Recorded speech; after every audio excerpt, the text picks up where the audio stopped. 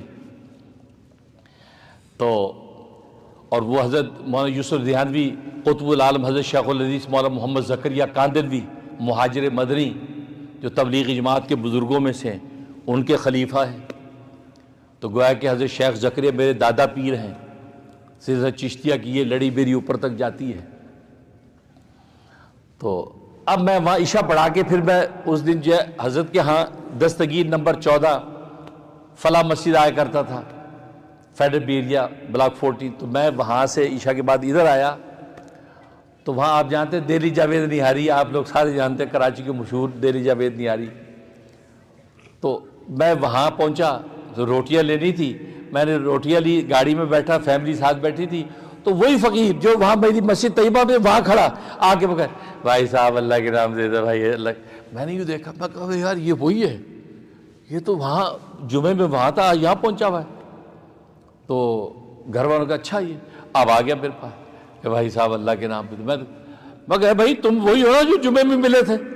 مجھے جی صاحب میں وہی ہوں، تو میں کہ تم یہاں پہنچے ہو تو وہی تو پھر یہاں آ گئے تم؟ کہ جی بھائی صاحب میں وہاں بھی ملا تھا، اب یہاں بھی آپ کو ملا ہوں، ملا تو ہوں پر لینا دینا نہیں ہوا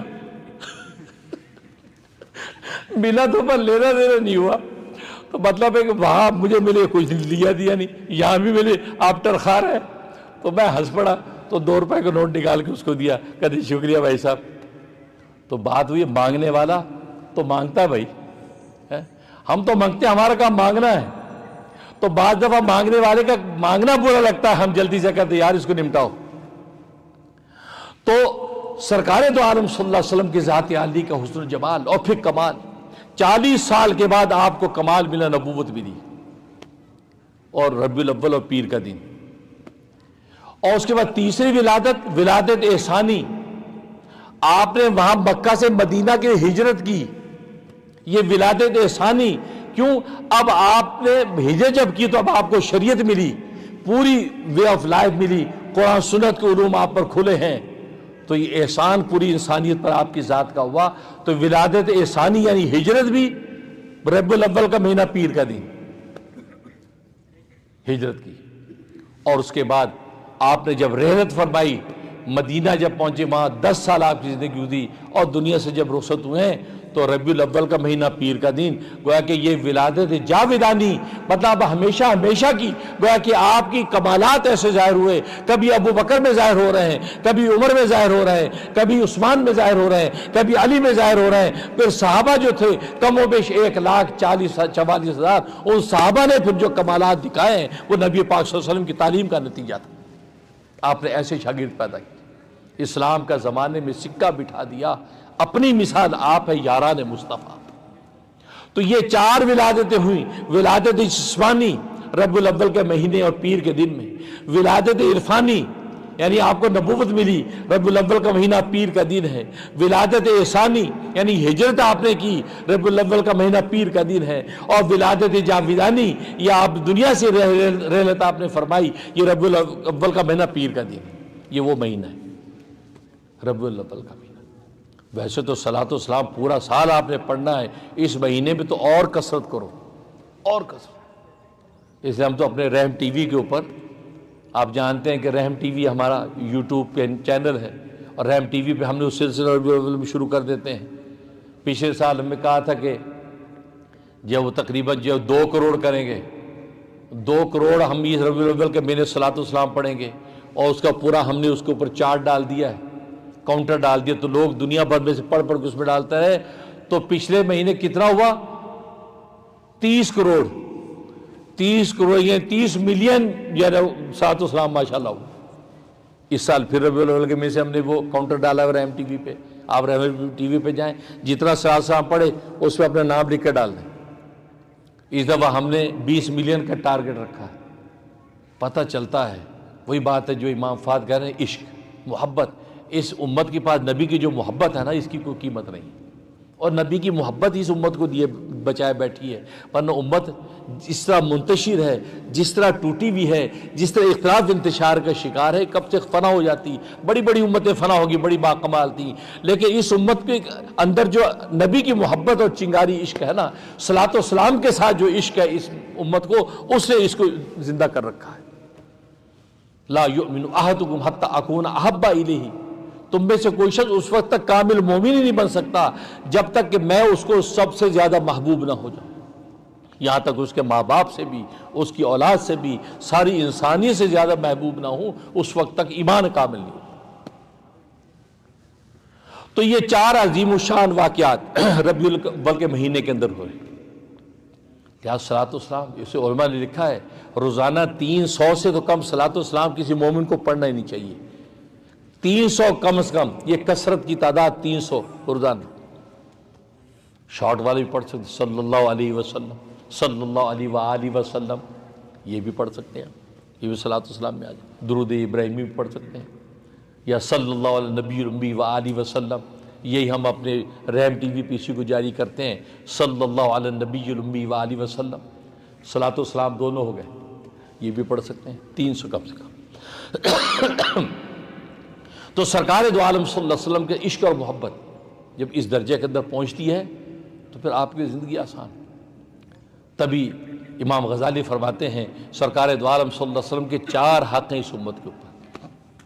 ویسے 23 لکھے انہیں 23، لیکن ان 23 کو سمیٹتے تو 4 حق بنتے ہیں۔ پہلا حق محبت ہے، دوسرا حق عقیدت ہے، تیسرا حق اطاعت ہے، اور چوتھا حق نصرت ہے۔ فرمایا یہ 4 حق ہر امتی کی گردن پر ہے جو نبی کا اس کو ادا کرنا ہے۔ ایک تو محبت کمال کی کرے، دوسرا عقیدت کمال کی کرے، تیسرا اطاعت کمال کی کرے، اور چوتھا اس کی نصرت، یعنی نبی کی دین کی نصرت کمال کی کرے۔ اور صحابہ کرام رضوان اللہ علیہم اجمعین نے 4 حق ادا کر کے دکھائے۔ محبت ایسی کی، اللہ اکبر، صحیح بخاری کی حدیث ہے، ابو مسعود ثقفی جو کفار و مشرکین کا نمائندہ بن کے گیا کہ جاؤ مذاکرات کر کے آؤ، محمد صلی اللہ علیہ وسلم کا وہ نبوت کا نظارہ دیکھ کے آؤ، ابو مسعود ثقفی خود کہتا ہے، اس وقت تک مسلمان نہیں ہوئے تھے، کیا دیکھا ہے، زور کی نماز کا وقت آپ وضو فرما رہے ہیں، اور یہ نظارہ کیا دیکھ رہا ہے، صحابہ پروانوں کے ارد گرد ہیں، پانی کا ایک قطرہ زمین پہ نہیں گرنے دے رہے ہیں، فضا میں پانی لے رہے، اپنے بدن سے مل رہے ہیں، چہرے پہ مل رہے ہیں، اور کسی کو نہیں ملتا تو دوسرے کے گیلے بدن سے ہاتھ ملتے ہیں، کپڑوں پہ آپ تھوک فرماتے، تھوک فضا میں لے لیتے ہیں، تھوک کو کپڑوں سے ملتے ہیں۔ وہ یہ نظارہ دیکھ کے حیران کہ یار میں نے قیصر کسریٰ کے بادشاہ دیکھے ہیں، یار ایسی محبت، اس کے وضو کا ایک قطرہ زمین پہ گرنے نہیں دے رہے۔ امام بخاری نے روایت نقل کی باب الوضو کے اندر کہ وضو آپ کر رہے ہیں اور صحابہ ایک قطرہ نہیں گرنے دے رہے۔ اب یہ واپس آیا مکے، ابو جہل نے کہا کیا دیکھا؟ کہا کہ اے مشرکین مکہ، اے سرداران قریش، رب کعبہ کی قسم، میں نے قیصر و کسریٰ کے دربار دیکھے ہیں، لیکن محمد جیسا بے تاج بادشاہ نہیں دیکھا، محمد جیسا بے تاج بادشاہ نہیں دیکھا۔ اس کے چاہنے والے پروانوں کی اس کے ارد گرد امڑتے ہیں، وہ وضو کرتا ہے تو اس کے پانی کا قطرہ زمین پہ گرنے نہیں دیتے، وہ کلام کرتا ہے تو ان سب پر ایسا سکوت طاری ہو جاتا ہے کہ یوں لگتا ہے یہ پتھر کے ڈھیر پڑے ہیں، پرندے پتھر سمجھ کے ان کے سر پہ بیٹھ جاتے ہیں۔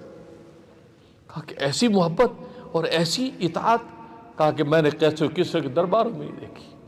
چاہے نبی کلام فرماتے تو صحابہ ایسے خاموش کہ پرندے سمجھتے پتھر کے ڈھیر اوپر آگے بڑھ رہے ہیں، سانس کی آواز بھی ادب کے خلاف سمجھی جاتی تھی، اور رسول اللہ کلام فرما رہے ہیں۔ یہ محبت کر کے دکھائی صحابہ نے۔ اور عقیدت، اللہ اکبر، غزوہ احد ہو رہا ہے، تیر برس سے ہر طرف سے، رسول اللہ صلی اللہ علیہ وسلم نے فرمایا ہے کوئی جو مجھے کفار کے تیروں سے بچائے؟ یہ اعلان فرمایا، ابو دجانہ صحابی دوڑتے ہیں، آپ آگے سامنے، اور آ کے آپ کو یوں ڈھانپ دیا اور آپ کی کمر پہ تیر لگ رہے ہیں۔ تو نبی نے کہا ابو دجانہ تو میری طرف منہ کر کے کیوں کھڑا ہے؟ تو سینہ کفار کی طرف کھڑا کر کے کھڑا ہو۔ اور میں کہہ رہا اے اللہ کے حبیب، جی تو یہی چاہتا تھا کہ سینہ سپر ہو کے سینے پہ تیر کھاؤں اور آپ کو یوں ڈھانپوں، لیکن میں یہ چاہتا ہوں میں پیٹھ آپ کو دوں، یہ مجھے گوارا نہیں ہے، میں پیٹھ دشمنوں کو دوں گا اور دل آپ کو دوں گا۔ یعنی ایسی جنگ کے موقع پہ بھی عقیدت کا عالم یہ ہے کہ رسول اللہ صلی اللہ علیہ وسلم کی طرف پیٹھ نہیں کر رہے ہیں، پیٹھ نہیں کر رہے ہیں، آپ کو سینہ دیا ہے اور پیٹھ پہ تیر کھا رہے ہیں۔ یہ ابو دجانہ صاحب غزوہ احد کے اندر یہ عقیدت، تو اس لیے صحابہ نے عقیدت کا حق ادا کر کے دکھایا۔ لہذا آج بزرگوں کے اندر یہ سلسلہ چلتا ہے، یہ خانقاہوں میں سلسلہ چلتا ہے، پیر و مرشد کی طرف مرید پیٹھ نہیں کرتا، الٹے پاؤں پیچھے جاتا ہے، الٹے پاؤں جاتا ہے تاکہ حضرت کی طرف پیٹھ نہ ہو، جو بھی مقدس جگہ اس پیٹھ۔ خیر اب تو کافی جو ہے نا مرید بھی کافی بے ادب ہو گئے ہیں، وہ کہتے ہیں یار بس کوئی نہیں، بہت ہو گیا۔ نہیں، ادب، الادب شجر والعلم ثمر، ادب درخت ہے، درخت، والعلم ثمر، اور جب وہ علم جو اس کا پھل ہے، فَإِن لَمْ يَكُنْ شَجَرٌ فَلَيْسَ لَهُ ثَمَرٌ، اگر درخت نہیں ہوگا تو پھل کہاں سے آئے گا؟ طلبہ بھی یہاں موجود ہے ماشاءاللہ۔ ادب، بیٹا ادب کا دامن ہاتھ نہ چھوڑنا، ادب ایسی چیز ہے، الادب شجر والعلم ثمر، اساتذہ کا ادب، اساتذہ کا ادب، تو میں تو کہا کرتا ہوں اساتذہ کی طرف پیٹ کرنے سے بھی بچا کرو، حتی الامکان کوشش کرو کہ اساتذہ کی طرف پیٹ نہ ہو، ادب، کیونکہ نبی کی طرف صحابہ پیٹ نہیں کر رہے ہیں، یہ ادب کا حصہ ہے، بزرگ بڑے ہیں ان کی پیٹ نہیں کریں، احتیاط، کیونکہ یہی چیزیں اللہ کے اکاؤنٹ ہوتی ہے ادب کی۔ تو عقیدت ایسی صحابہ نے کر کے دکھائی، اطاعت، اللہ اکبر۔ سرکار دو عالم صلی اللہ علیہ وسلم مسجد نبی کے اندر فرماتے ہیں اجلسوا ایھا الناس، اے لوگوں بیٹھ جاؤ۔ نماز ختم ہونے کے بعد بعض لوگ پیچھے کھڑے ہو جاتے ہیں نا، آپ نے یہاں مسجد بیٹھ کے اجلسوا ایھا الناس، اے لوگوں بیٹھ جاؤ، تو عبداللہ بن مسعود رضی اللہ عنہ باہر تھے، مسجد سے آ رہے تھے، ابھی تو ابھی جوتوں میں ہی تھے، یہ آواز کان میں پڑی، وہیں بیٹھ گئے جوتوں میں۔ رسول اللہ صلی اللہ علیہ وسلم نے دیکھ لیا کہ ابن مسعود وہیں بیٹھ گیا۔ خیر آپ نے ساری تقریر کی، کرنے کے بعد بلایا ابن مسعود ادھر آؤ، کہا کہ تم وہیں جوتوں میں کیوں بیٹھ گئے باہر مسجد؟ کہ یا رسول اللہ آپ نے فرمایا اجلس الناس ایھا، بیٹھ جاؤ، تو میں نے سنا تو بیٹھ کے، کہتا نہیں میں تمہیں جو نہیں کہا تھا، یہ جو مسجد کے اندر لوگ پیچھے کھڑے انہیں کہا تھا۔ کہا کہ اے اللہ کے حبیب، آپ کی آواز جب میرے کان میں آئی اجلسوا ایھا الناس، اے لوگوں بیٹھ جاؤ، پھر میرے گھٹنوں میں تاب نہیں تھی کہ محمد کے حکم کے خلاف آگے چل سکتا، میں وہیں بیٹھ گیا۔ یہ اطاعت کر کے دکھا، حق ادا کیا، اطاعت، تبھی تو پھر رشک ملائکہ بنے۔ اور چوتھی نصرت، نبی کے دین کی، نبی کی نصرت، اور صحابہ نے جو نصرت کر کے دکھائی آپ جانتے ہیں، مکہ مدینے میں پیدا ہوئے ہیں، قبر افریقہ کے اندر ہے، ہندوستان کے اندر ہے، سری لنکا کے اندر ہے، دنیا مصر اور بغداد کے اندر ان کی قبریں، پوری دنیا پیدا وہاں ہوئے ہیں، قبریں ان کی وہاں بن گئی، کیوں کہ نبی نے کہہ دیا تھا میرا یہ کلمہ پوری دنیا کے اندر پھیلا دو میرے پیغام کو۔ پھر انہوں نے پھر 50,000 کی مسجد نبی کی نماز نہیں دیکھی، 1 لاکھ کی بیت اللہ کی نماز نہیں دیکھی، سب کچھ قربان کر دیا، گھر بار قربان کر دیا، جنگلوں میں افریقہ کے نکل گئے، اس لیے محمد کا کلمہ پہنچانا، وہیں پہ زندگیاں دے دی، وہیں قبریں بن گئی۔ ایسے ہی نصرت کی ہے، کل روز قیامت میں رسول اللہ خوش ہو جائے گی، یہ نصرت۔ اور آج ظاہر ہے ہمارے پاس یہ سارے آپشن موجود ہیں، محبت بھی انتہا کی کر کے دکھاؤ، عقیدت بھی انتہا کی کر کے دکھاؤ۔ ظاہر ہے کہ آج رسول اللہ صلی اللہ علیہ وسلم کے شاہ عبدالحق محدث دہلوی رحمۃ اللہ بڑی اچھی بات لکھتے ہیں، حضرت حکیم الامت تھانوی رحمۃ اللہ اس کو نقل فرماتے ہیں، کہتے ہیں نا کہ رسول اللہ صلی اللہ علیہ وسلم کے منہ مبارک، آپ کے منہ مبارک تو دنیا میں موجود ہیں، کیونکہ آپ نے حجۃ الوداع کے موقع پہ تقسیم کر دیے تھے اور وہ چلے آ رہے ہیں لوگوں کے ہاتھوں میں آج۔ تو شاہ عبدالحق فرماتے ہیں کہ یہ سوچ کے کہ رسول اللہ صلی اللہ علیہ وسلم کے بدن مبارک کے منہ مبارک آج ہمارے ہاتھوں میں موجود ہے، تو فرمایا یہ سوچ کے مجھے اتنی تسلی اور ٹھنڈک ملتی ہے کہ کسی چیز سے اتنی تسلی نہیں ہوتی کہ رسول اللہ ہمارے ساتھ ہیں۔ اور ظاہر ہے کہ منہ مبارک کی زیارتیں بھی لوگ کرتے ہی ہیں. اب آپ کو زیارت نہیں کرنی، اس کی توہین نہ کرو. بہت سے بے احتیاط لوگ آج یہ سارا فراڈ شراڈ ہے، یہ دیکھو یہ پیسہ بٹورنے کی بات ہے، ابھی منہ مبارک یہ کہاں سے آ گئے اس کے بعد. بھائی نہیں، وہ تو صحابہ میں تقسیم ہوئے ہیں اور کہاں کہاں پہنچے، ہو سکتا وہ صحیح ہوں. اسے حضرت حکیم الامت مولانا اشرف علی تھانوی رحمۃ اللہ فرمایا خاموشی اختیار کرو، کہیں انکار نہ کر بیٹھو. وہ سچے منہ مبارک کو آپ انکار کر بیٹھے آپ کی پکڑ ہوگی، کیونکہ جز کا انکار فرمایا کل کا انکار ہوتا ہے. نبی کے بدن کا جز ہے وہ منہ مبارک، وہ جز کا انکار کل کا انکار ہے. فرمایا خطرے میں پڑ جاؤ گے، اس سے بہتر چپ رہو، بے ادبی نہ کرو. جہاں اگر رونمائی وہاں دیکھنے نہیں جانا نہ جاؤ، لیکن وہاں باتیں نہ بناؤ. بعض بک بک کرنے لگتے ہیں، آج یہ سب فراڈ ہے، دکانداری ہے، پیسے کما رہے ہیں. بھائی یہ تمہیں یہ کون سے خدائی فوجدار بنایا؟ خاموش رہیں، یہ بے ادبی. اور اگر واقعی صحیح ہوئے تو کل پکڑ ہو جائے گی. تو مطلب یہ ادب. تو عقیدت ایسی ہو کہ رسول اللہ صلی اللہ علیہ وسلم کے ساتھ عقیدت، محبت، اور پھر اس کے بعد اطاعت.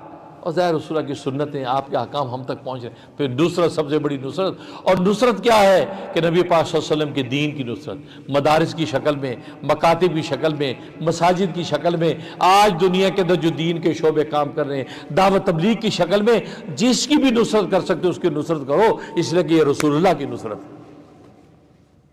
اس لیے اس کی کوشش کرو. اور اللہ سے دعا ہے کہ اللہ ایسی ہی محبت، ایسی اطاعت اور ایسی نصرت اور عقیدہ ہمیں نصیب فرما دے جو صحابہ کو اللہ تبارک و تعالیٰ عطا کی تھی. اور عشق ایسا ہو کہ قوت عشق سے ہر پست کو بالا کر دے، قوت عشق سے ہر پست کو بالا کر دے، دہر میں اس میں محمد سے اجالا کر دے. تو حقیقت یہی ہے.